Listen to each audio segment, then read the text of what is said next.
Salam sidang jemaat yang dikasihi oleh Tuhan. Apa kabarnya? Saya selalu berharap berdoa sidang jemaat semua sehat, semua semangat, terus bersyukur kepada Tuhan. Nah, dalam kesempatan hari ini sidang jemaat kita akan membahas dari Kisah Rasul pasalnya yang kedua, ayatnya yang ke-14 sampai ayatnya yang ke-40. Saya hanya membaca beberapa ayat saja dari sekian banyak ayat. Saya akan membacakan ayat 14 dan ayatnya yang ke-15. Seterusnya nanti sidang jemaat yang membaca. Perikopnya khotbah Petrus. Maka bangkitlah Petrus berdiri dengan ke-11 rasul itu, dan dengan suara nyaring ia berkata kepada mereka, "Hai kamu orang Yahudi dan kamu semua yang tinggal di Yerusalem, ketahuilah dan camkanlah perkataanku ini." Ayat 15, orang-orang ini tidak mabuk seperti yang kamu sangka, karena hari baru pukul 9. Sidang jemaat yang dikasihi oleh Tuhan, Petrus dengan ke-11 rasul langsung berdiri sidang jemaat. Lalu kemudian Petrus berkhotbah kepada orang-orang yang menyangsikan, orang-orang yang meragukan, bahkan orang-orang yang melecehkan fenomena yang terjadi, yaitu berkenaan dengan turunnya Roh Kudus atau pengurapan Roh Kudus kepada para murid yang memang menantikan kehadiran atau pengurapan Roh Kudus pada waktu itu. Nah, sidang jemaat yang dikasihi oleh Tuhan, namun kita tidak membahas tentang respon daripada Rasul Petrus. Lebih jauh kita akan membahas justru berkenaan dengan khotbahnya. Saya memberi tema kepada kita sekalian, yaitu khotbah yang diurapi. Mengapa hal ini penting kita bahas sidang jemaat mengenai khotbah yang diurapi? Karena sidang jemaat setiap minggu, bahkan mungkin setiap hari dapat mendengar khotbah-khotbah, baik itu melalui kiriman WA, melalui YouTube, melalui pemberitaan di atas mimbar sidang jemaat, atau renungan-renungan yang disampaikan mungkin di rumah duka, di rumah dan lain sebagainya. Nah, sidang jemaat perlu mengerti, perlu paham bagaimana khotbah yang diurapi, dan sekaligus tema ini untuk jadi patokan, koreksi, evaluasi bagi siapapun yang berkhotbah. Saya tidak hendak mengajari, tetapi saya mau sampaikan kepada kita sekalian, seperti apa khotbah yang diurapi. Seperti apa khotbah yang dipimpin, yang dikuasai oleh Roh Kudus. Kita mau melihat yang pertama di sini, di ayat 14 sampai ayatnya yang ke-21. Khotbah yang diurapi itu adalah khotbah yang penuh dengan keberanian. Semangat tidak cukup sidang jemaat, tetapi keberanian. Keberanian menyampaikan hal yang benar. Keberanian mengungkap apa yang ada di dalam Alkitab kepada orang-orang yang mendengar khotbahnya. Dia membangun khotbah-khotbahnya bukan karena ide-idenya, bukan karena gagasan-gagasannya, tetapi memang membangun khotbahnya berdasarkan Alkitab, sebagaimana yang dilakukan oleh Petrus. Alkitab yang digali, Alkitab yang disampaikan, Alkitab yang diberitakan, bukan Alkitab untuk mendukung gagasan-gagasannya, tidak. Alkitab yang digali, Alkitab yang diberitakan, yang disampaikan, penuh dengan keberanian sidang jemaat. bukan takut, bukan diam, tapi berani. Baik kepada mereka yang sengaja melecehkan, menyelewengkan berita-berita kebenaran firman Tuhan, maupun memang yang disampaikan secara terus terang hasil dari penggalian. Sidang jemaat yang dikasihi oleh Tuhan, siapapun dia yang berkhotbah tetapi kompromi, tetapi tidak menggali sesuai dengan firman Tuhan, saya meyakini, saya mau sampaikan, itu bukan khotbah yang diurapi. Jadi sidang jemaat, kita harus jeli mendengar, kita harus paham dengan baik khotbah seperti apa yang diurapi oleh Tuhan, yang diurapi oleh Roh Kudus. Yang pertama, sekali lagi, ukurannya, takarannya adalah dengan penuh keberanian. Berani, tidak kompromi. Berani menyatakan kebenaran firman Tuhan. Bukan berani menyampaikan idenya dan mengambil Alkitab, ayat-ayat Alkitab untuk mendukung gagasannya. Yang kedua, sidang jemaat, khotbah yang diurapi adalah khotbah yang berpusat kepada Yesus Kristus. Itu dapat kita lihat di ayatnya yang ke-22 hingga ayatnya yang ke-36. Jadi beritanya, pusat khotbahnya itu adalah Yesus Kristus. Yesus Kristus yang dituliskan oleh Alkitab, yang ada di dalam Alkitab. Sidang jemaat yang dikasihi oleh Tuhan, Yesus Kristus adalah pusat pemberitaan dari khotbah yang diurapi oleh Roh Kudus.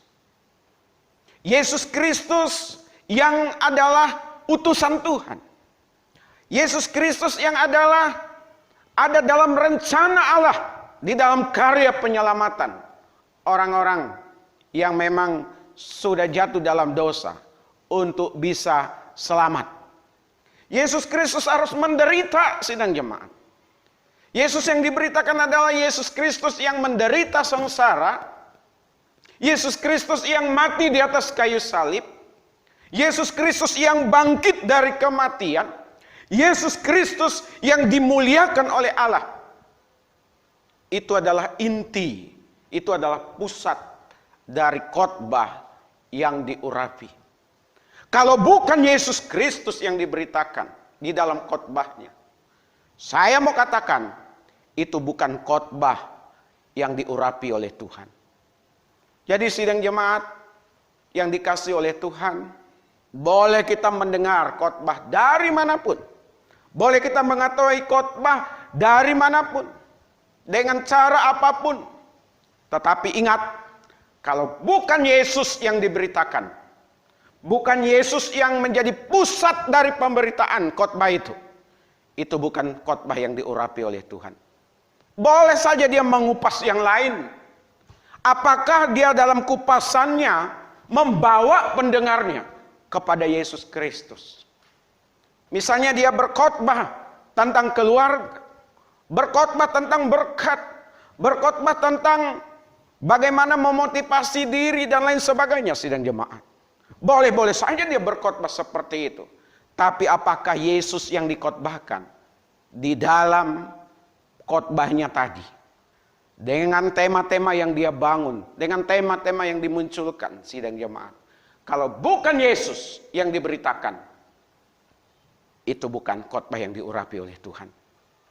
Akhir zaman ditandai salah satu pemberitaan adalah memuaskan pendengar. Apa maunya pendengar? Bukan apa maunya Tuhan.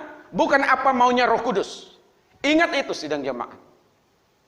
Jadi khotbah yang diurapi oleh Tuhan adalah khotbah yang dimana pusat beritanya, sekali lagi saya ulang dan saya ulang lagi, yaitu Yesus Kristus. Yang ketiga, sidang jemaat, khotbah yang diurapi oleh Tuhan adalah khotbah yang menantang, yang menganjurkan pendengarnya untuk bertobat, untuk berubah.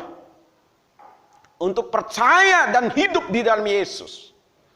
Sebagaimana ayat yang ke-37 sampai ayatnya yang ke-40. Kalau dia berkhotbah berapi-api, bersemangat sidang jemaat, susunan kata kalimatnya, ilustrasinya oke. Ya, tetapi kalau pendengarnya tidak berubah, kalau pendengarnya tidak bertobat, kalau pendengarnya masih hidup di dalam dosa, tidak ada perubahan dalam hidupnya, menantang pendengarnya, saya mau katakan, itu bukan khotbah yang diurapi oleh Roh Kudus. Jadi kalau khotbah yang diurapi oleh Roh Kudus, sekalipun menyakitkan, sekalipun tidak enak didengar, sekalipun mungkin membuat pendengarnya marah, membuat pendengarnya tersinggung, tetapi kalau pendengarnya diajak untuk bertobat, untuk masuk di dalam hadirat Tuhan, untuk percaya kepada Tuhan, berubah di dalam hidup, maka itu khotbah yang diurapi oleh Tuhan. Jadi sidang jemaat, saya membekali sidang jemaat untuk melihat tentang khotbah yang diurapi oleh Roh Kudus. Khotbah yang diurapi oleh Tuhan. Yang pertama tadi, penuh dengan keberanian. Yang kedua, berpusat kepada Yesus Kristus. Yang ketiga, menantang pendengarnya untuk bertobat. Hidup dalam perubahan, hidup di dalam Tuhan. Amin. Tuhan Yesus memberkati kita sekalian. Mari kita tundukkan kepala, kita sehati di dalam doa.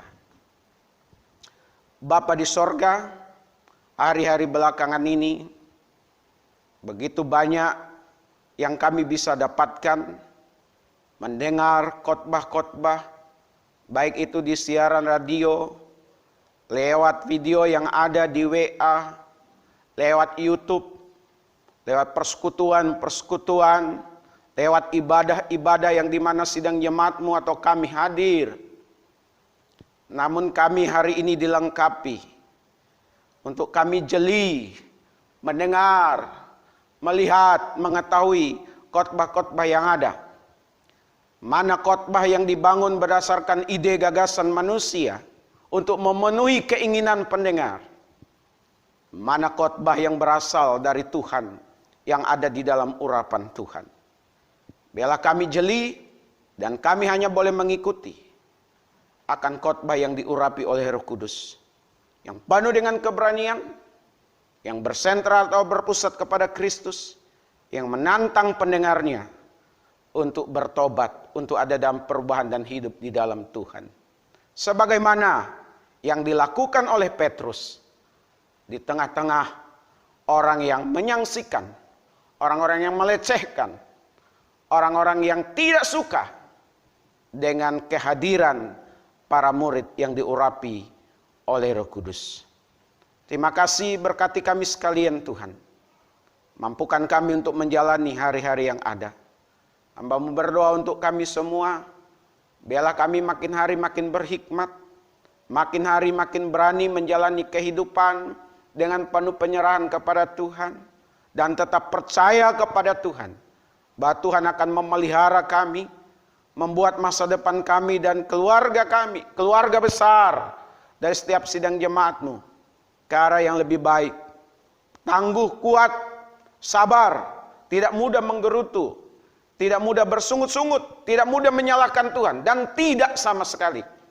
Kami berdoa ya Tuhan, biarlah kami semakin dibuat oleh Tuhan, dewasa di dalam Tuhan, mencari yang berkenan kepada Tuhan. Inilah doa kami hanya kepada Tuhan Yesus Kristus. Kami berdoa dan mengucapkan syukur kami.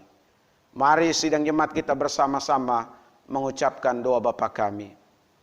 Bapa kami yang di sorga, dikuduskanlah nama-Mu.